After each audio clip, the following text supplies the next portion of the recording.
Forza Motorsport and Gran Turismo 2, franchise juggernauts that push the technical limits of their respective platforms.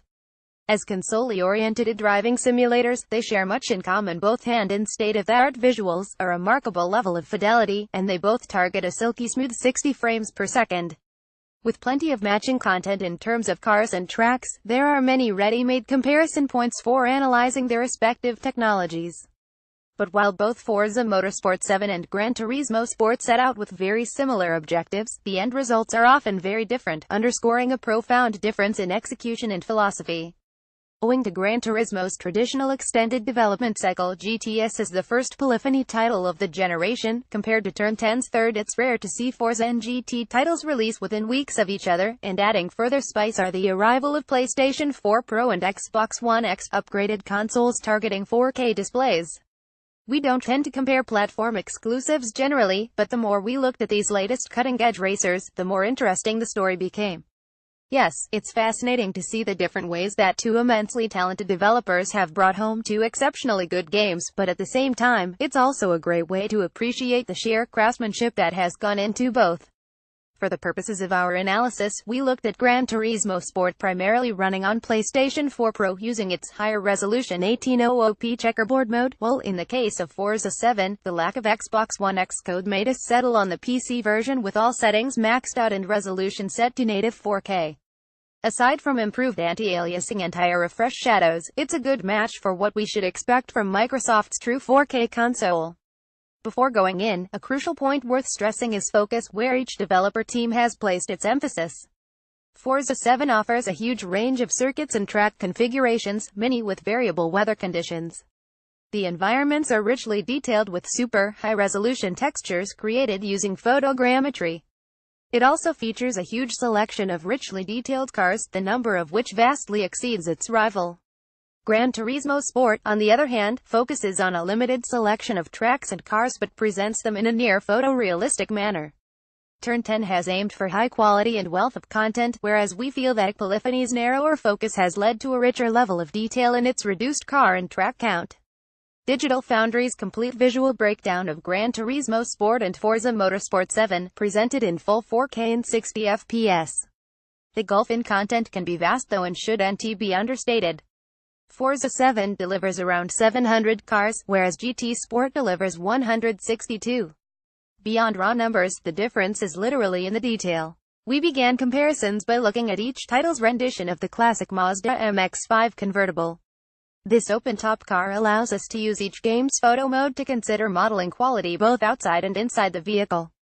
What's apparent is that model quality on both titles borders on the insane, resolving phenomenal levels of detail that are borderline impossible to pick up on during actual gameplay.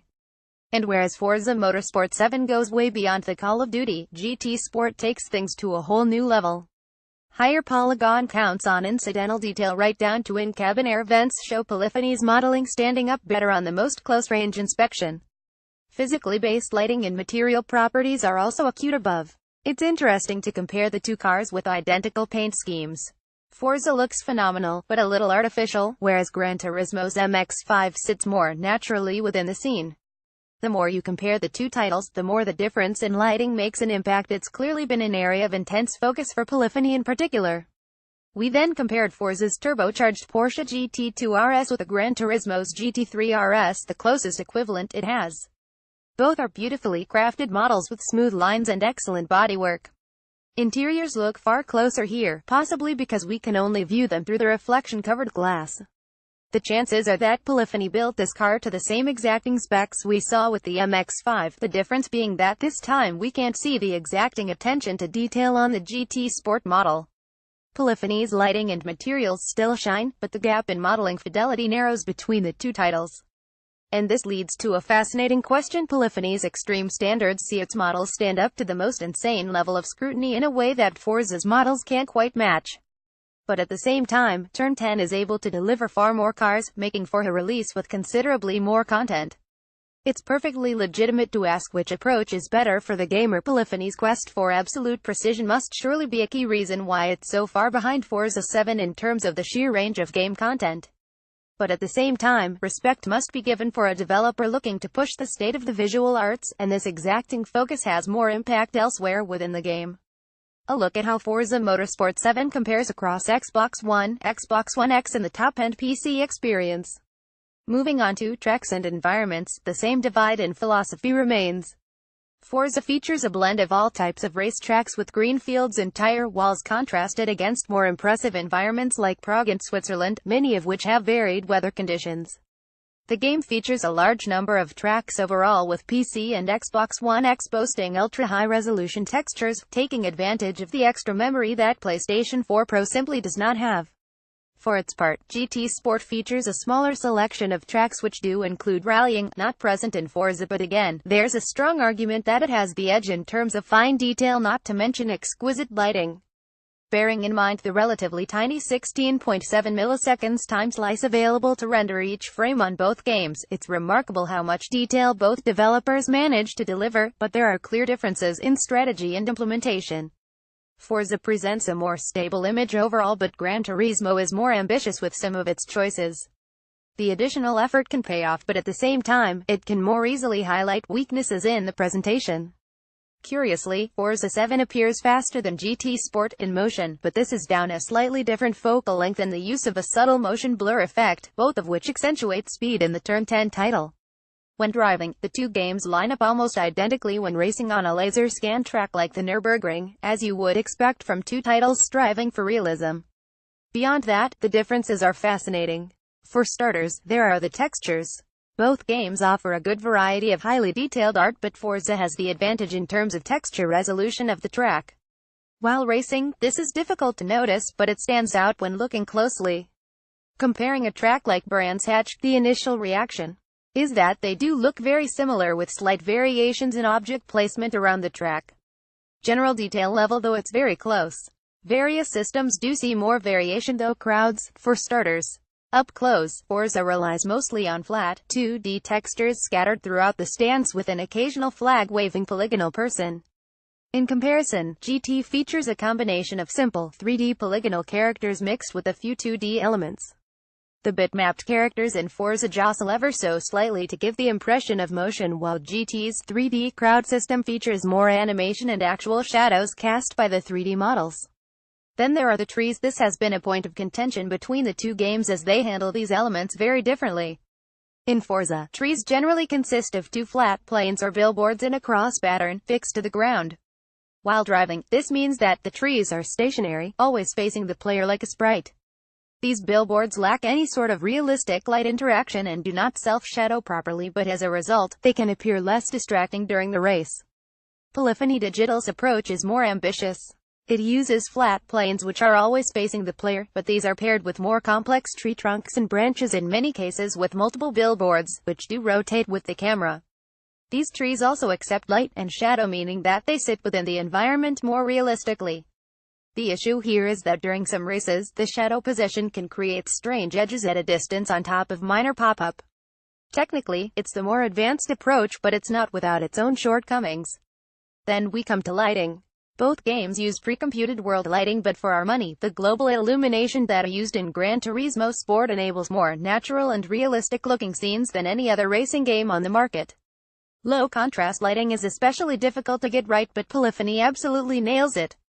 It almost seems as if we're looking at a solution not unlike Assassin's Creed Unity, another benchmark title for pre-calculated global illumination.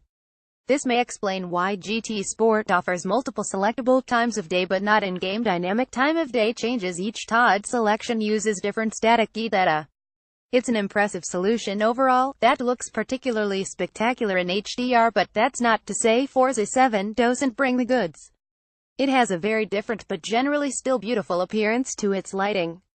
Some tracks, like Prague, look absolutely beautiful and highly realistic, while the mountains of Switzerland feature very subtle lighting that feels spot on, suggesting that much of the difference between the two elsewhere may be found in direction rather than technology.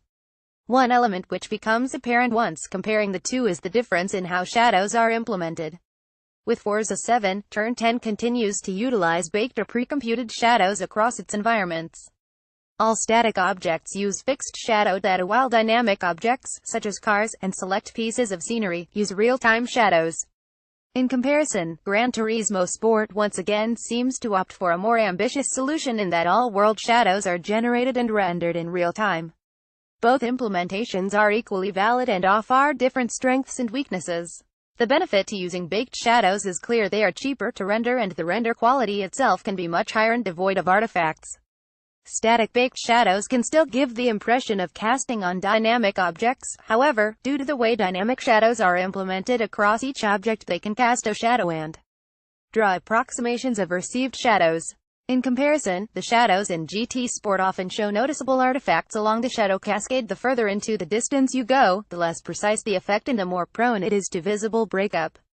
On the flip side, with Forza, storing all this baked shadow data across multiple tracks likely requires more storage space, possibly increasing the size of the game. GT Sport, however, features many more unique, selectable times of day, but each time of day sees shadow positions adjusted to the sun via the real-time system, while Forza's shadows are limited by the baking process.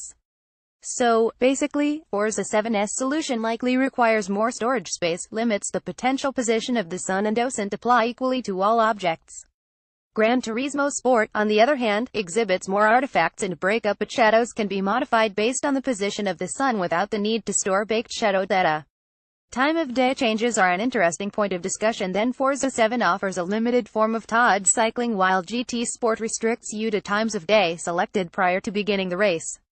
It's curious that Turn 10's pre-calculated approach allows for TOD transitions, whereas GT Sport's real-time system doesn't. A state of affairs that's even more strange, bearing in mind that Gran Turismo 6 had it on PlayStation 3. Both look great in terms of lighting, but we feel that GT Sport takes pole position with an implementation that comes across as both more realistic and yet more stylistic, to a state of affairs that persists across all tracks. We're not entirely sure whether this is down to the engine's technical aspect as much as an entirely different approach to art direction at the studio level. In movie terms, it's like Polyphony Digital has hired the best director of photography in the business, tasked with making the aesthetic as beautiful as possible. Beyond that, Turn 10 and Polyphony Digital add their own embellishments unique to their specific games. In Forza, there are more dynamic objects scattered about each track, designed to enhance your racing experience, including tire walls that react convincingly when you pile into them at speed. Crashes in general have much more visible impact in Forza, something that has never been much of a focus for Polyphony Digital. On the flip side, GT Sport has gorgeous lit particles that appear when racing at night. As you drive through the dirt, brake and tail lights appear in the particles, something absent in Forza 7. Both games, however, cast real-time shadows from headlights while racing at night, which is a neat feature. Forza 7 also includes screen space sun shafts on certain tracks, adding an extra element to the lighting as you drive headfirst into the sunlight. Then there are the reflections. The two games employ very different techniques for this feature.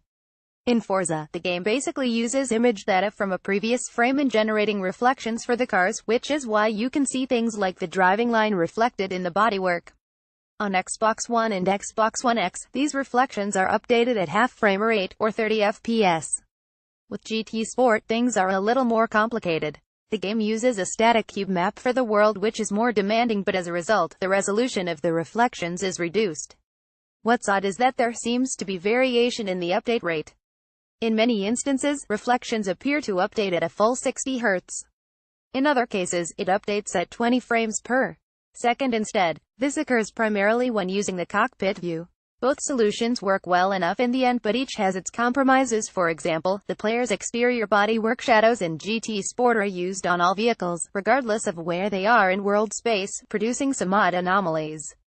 Gran Turismo Sport's HDR implementation is second to none, to the point where we even created an HDR edit to showcase it. You'll need compatible equipment to get the full HDR effect on this video. The resolution difference should be addressed as well. While we used PC primarily for our testing, Xbox One X essentially offers the same experience and renders out at full 3840 by 2160. By comparison, GT Sport operates at 1800p using checkboard rendering. Image quality is still good, all things considered, but it's clear that Forza 7 has a huge advantage in terms of raw image quality, at least during gameplay. One aspect of Gran Turismo that we cannot fail to mention are the replays. For our money, GT Sport features the best replay angles and effects in any racing game ever made.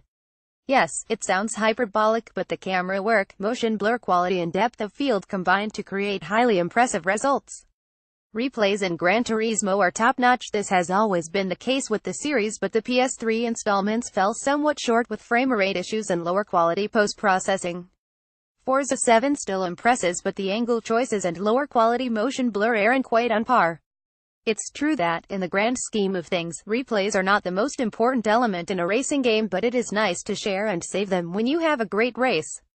PS4 Pro can also play these back at 60 FPS in 1080p mode too, which takes the presentation to the next level.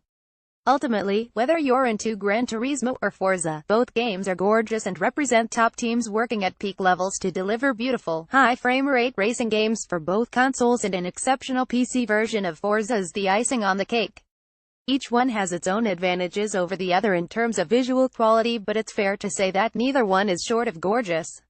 However, our analysis has demonstrated a clear divide in philosophy. Turn 10 delivers a new game without fail every 2 years, iterating and improving upon previous work, adding new content and features.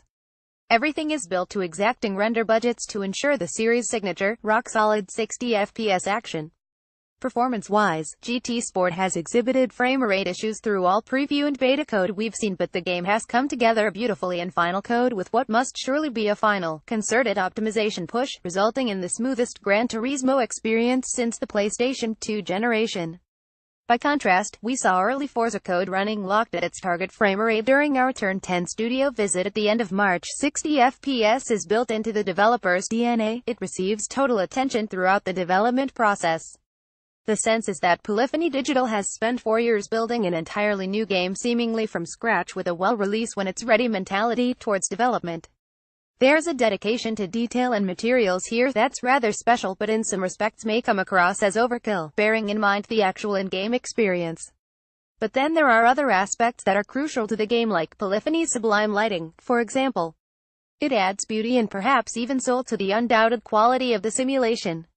The approach and philosophy of the studios may vary, and the implementation of key features in Forza and Gran Turismo reflects very different priorities in development, but the rivalry is real, and competition drives excellence.